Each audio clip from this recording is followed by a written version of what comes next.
our daily bread. Today, the Lord is speaking to all of us that you must have heard how intense training any police officer or army officer, navy officer, these warriors on the front lines of the battle defending a country, how intense training they go through and how they display their capabilities, and that's how they get us position like that to defend the country. In the same way, as children of God, as warriors of Christ, we also go through intensive training, and this intensive training is led by God.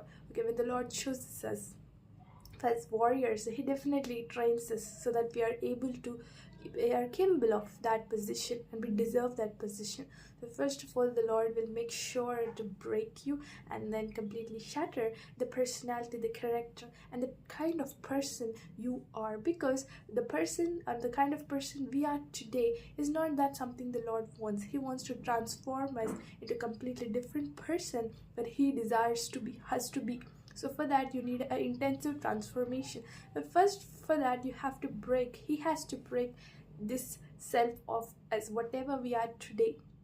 Okay, that he will break. First of all, he'll shatter us, and then he will rebuild and remake us into a person that he wants us to be. So in this building and in this breaking process, first of all, in the breaking process, the Lord will intensely test us in various occasions, and through this we go through a lot of disobedience. So we show a lot of disobedience, we show a lot of unfaithfulness to God, because everything seems so new to us and we are not used to it. And through all these circumstances, the Lord will test you and then completely break you so that you are no more a person that you used to be. And when you're completely shattered, that's when the Lord will build you back, lay new foundations in your life, and build you back into a person that the Lord wants you to be, into that warrior of Christ that he deserves you to be.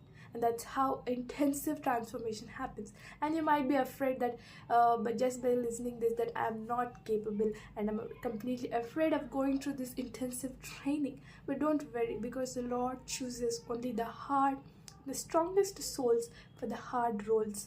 And just because the Lord knows that you are already capable of going through all this intensive training, that's why the Lord has chosen you. And also he'll make sure that you're passing this intensive training, all that you need. Sometimes you might be inconsistent and sometimes you might be consistent, but whatever the circumstances might be, the Lord will make sure that you're completing this intensive training and have victory over this. But that will lead you and encourage you in Jesus' name.